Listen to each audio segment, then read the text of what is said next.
Crowd అడ్వాంటేజ్గా తీసుకొని రాయి విసరడం అయితే తప్పనిసరిగా జరిగింది. అది ఎవరు అని కనుక్కోవడం అనేది మేము ఈ ఫుటేజెస్ అన్నీ చూస్తే తప్ప మనము కుదరదు. ఎందుకంటే అంతమందిలో ఒక వ్యక్తిని కనుక్కోవాలంటే it's not easy job. But still I'm 100% sure రాబోయే అతి తొందరలోనే we already have strong evidence and strong leads. రాబోయే అతి తొందరలోనే డెఫినెట్గా మేము పట్టుకుంటామని చెప్పి నేను 100% ఐఎమ్ షూర్. ఇప్పుడు ఏమన్నా ఎనీ క్వశ్చన్స్?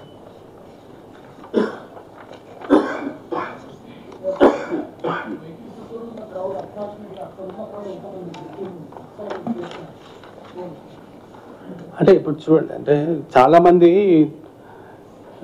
మొత్తం కాన్వేలో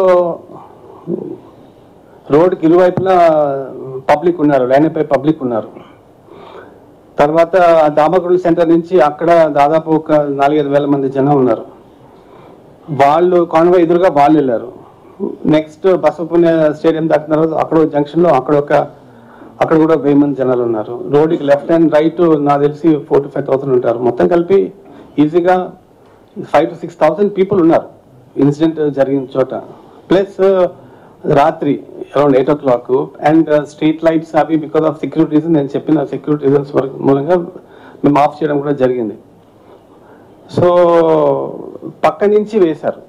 ఏంటంటే ఆ స్కూలు ప్లస్ వివేకానంద స్కూలు, ఆ స్కూల్ పక్క టెంపుల్ ఉంది, రెండింటికి మధ్య ఒక ఖాళీ స్థలం ఉంది. అంటే ఒక 4 feet వైడ్ ఎంటీ స్పేస్ ఉంది. ఆ స్పేస్ నుంచి కానీ దాని ముందు నుంచి కానీ స్టోన్ త్రో చేసినట్టు. తర్వాత మన వీడియో ఫుటేజ్ చూస్తే సీఎం గారికి తగిలిన ఫోర్హెడ్ తగిలిన ట్రాజెక్టరీ, ఆ తర్వాత వెల్లంపల్లి గారికి తగలడం, అక్కడి నుంచి ఆ రాయి కింద పడడం, అలాంటి ఆ ట్రాజెక్టరీ చూస్తే అది అంతా మ్యాచ్ అవుతుంది. అంటే సేమ్ డే నేను కూడా వెళ్ళాను, తర్వాత ఆఫీసర్స్ కూడా వెళ్ళారు, టెక్నికల్ ఎక్స్పర్ట్స్ కూడా పిలిపించాము. సో ఇప్పుడు దాకుండా ఎవిడెన్స్ ప్రకారం అంటే we have to catch the accused దొరికినప్పుడు మనకు ఖచ్చితంగా ఏంటని తెలుస్తుంది. కానీ ఇప్పుడున్న వీడియోగ్రఫీ ఎవిడెన్స్ ప్రకారం అయితే అక్కడి నుంచి వేశారని చెప్పి అనుకోవచ్చు. ఏంటండి అంటే ఆ సైజ్ ఆఫ్ ద స్టోన్ మనకి ఫుటేజ్ వచ్చిన అంటే తర్వాత మేము క్లూస్ టీమ్ పంపించి మేము చెక్ చేయించామండి. నైట్ వెంటనే చెక్ చేసాము, కానీ వెనక పబ్లిక్ క్రౌడ్ రష్లో వెనక ఆన్కమింగ్ వెహికల్స్ లో మనకి వెంటనే కుదరలేదు. తర్వాత సబ్సిక్వెంట్గా ఫుటేజ్ ఆధారంతో మనం చూడడం జరిగింది. ఎందుకంటే ఎగ్జాక్ట్ ప్లేస్ లొకేట్ అయిన తర్వాత అక్కడ మా క్లూస్ టీమ్ వాళ్ళు కొన్ని స్టోన్స్ అయితే కనుగొన్నారు. బట్ ఏది ఏ స్టోన్ కరెక్ట్గా అన్నది మాత్రం మనం అక్యూజ్ దొరికిన తర్వాత మనం చెప్పగలం. అది చేత్తో విసిరింది.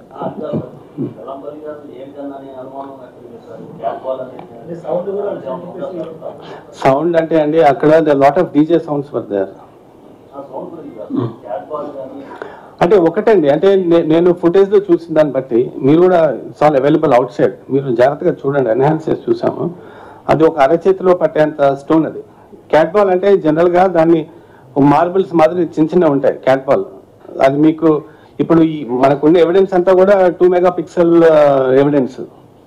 2 megapixel కెమెరాస్ ఉంటాయి కదా, 2 megapixel అనేది 2 or 4 what ever. It's not high definition camera కాదు కదా, దాంట్లో మనకు కనిపిస్తుంది, లైటింగ్ పడినప్పుడు కనిపిస్తుంది మనకి. ఎయిర్ గన్ను అంటే ఆ పిల్లెట్ ఇంకా చిన్నగా ఉంటుంది అది. But see in any case what I'm saying right now, please understand this. I'm not ruling out anything, please understand this. What I'm trying to say, it జరిగి 2 days అయింది, almost 48 hours అయింది. And ఉన్న eye witness accounts కానివ్వండి, video footage కానివ్వండి, లేకపోతే CCTV footage బట్టి నేను మాట్లాడగలను. ఎగ్జాక్ట్గా ఇప్పుడు దాకున్న ఎవిడెన్స్ ప్రకారం అయితే రాయి ఒక వ్యక్తి సరడం అనేది మనకి ఖచ్చితంగా తెలుస్తుంది. బట్ అది క్యాటపుల్టా లేకపోతే ఎయిర్ గన్ అన్నది మనకి అక్యూజ్ దొరికి ఆ రకంగా ఎవిడెన్స్ వస్తే then it's different story. But ఇప్పుడు అంటే మీరు పడిన ట్రాజెక్టరీ, తగిలిన ట్రాజెక్టరీని చూడాలి కదా.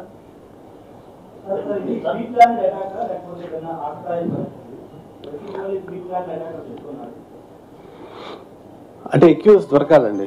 అక్యూజ్ దొరికిన తర్వాతే మనం ప్రీ ప్లాన్డా లేకపోతే ఆకతాయితనంగా ఏమైనా కుర్రాలు చేశారని మనకు తెలుస్తుంది.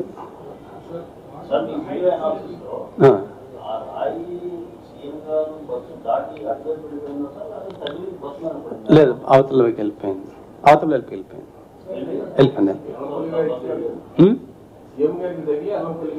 సీఎం గారికి తగిలి సీఎం గారు ఇక్కడ తగిలి ఇట్లా వెళ్ళి వెలంపరిగా ఇక్కడ తగిలి ఇటు నుంచి ఇటు వెళ్ళిపోయింది. రాయి విసరడం గట్టిగా బలంగానే వేశారు. అంటే ఇట్స్ అన్ఫార్చునేట్ ఇన్సిడెంట్. బట్ అది పొరపాటున టెంపుల్ రీజియన్ లో కానీ, లేకపోతే ఇంకేమన్నా టెంపుల్ దగ్గర కానీ, లేకపోతే డైరెక్ట్ ఐ తగలడం కానీ, లేకపోతే హెడ్ ఉంటాయి కదా సెన్సిటివ్ ఏరియాస్ తగిలితే ఇంకా చాలా ప్రమాదం జరిగింది. It's a totally unfortunate incident. Should have happened. అంటే మేము ఇంత బందోబస్తు పెట్టి ఇన్ని ప్రికాషన్స్ జనరల్గా మీరు చూస్తుంటారు. ఇంతవరకు we take lot of care. Visits అంటే చాలా జాగ్రత్తలు తీసుకుంటాం. అయినప్పటికీ జరగడం అనేది ఇట్స్ అన్ఫార్చునేట్ ఇన్సిడెంట్. బట్ బలంగా విసరడము అది ఇంకా సెన్సిటివ్ పార్ట్కి తగిలి ఉంటే మాత్రం చాలా ప్రమాదం అయ్యేది. డెఫినెట్లీ ఎవరికైనా ప్రమాదం అవుతుంది.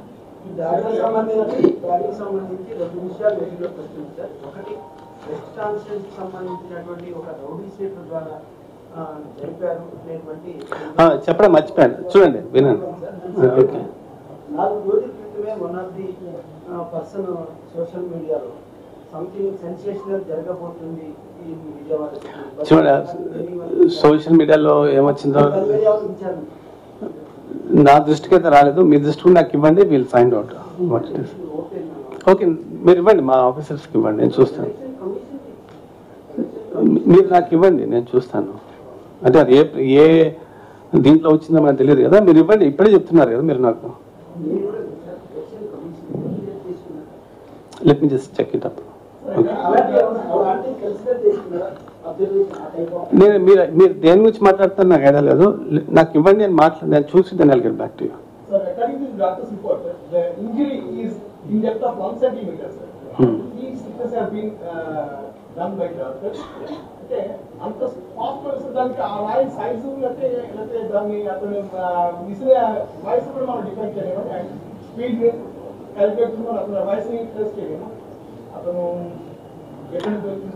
అంటే ఏ డైరెక్షన్ నుంచి విసిరాడు, ఎటువైపు విసిరాడు అదే వస్తుంది. అంటే ఇప్పుడు what I can say is based only on videographic evidence కదా, and some I witness accounts. అంటే ఏ డైరెక్షన్ నుంచి వచ్చింది, విఐపీస్కి ఏ రకంగా తగిలింది, ఎటు పడింది అన్నది వరకు క్లారిటీ ఉంది. సైజ్ కూడా ఒక అరచేతిలో పట్టేంత దాని మాదిరి మనకి వీడియోగ్రఫీలో కనిపిస్తుంది. సో దాన్ని బట్టి ఇంతవరకు మనం నిర్ధారించవచ్చు.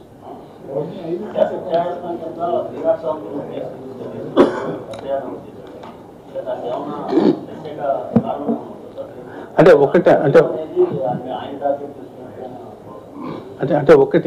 వాళ్ళు ఇచ్చిన కంప్లైంట్ బట్టి ఒకటి, తర్వాత based on the gravity of the issue and based on the circumstances and what is the intended consequence, what could have happened, ఒక తరగని చోట తగిలితే ఏమయ్యేది. So all this we have to take in account, but mostly depending on the complaint we have book the case.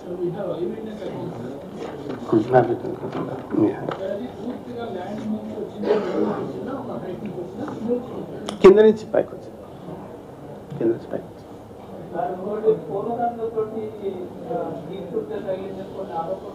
లేదు పోలేదండి, అది ముందు ఎక్కడ అక్కడ లేదు. ఓకే,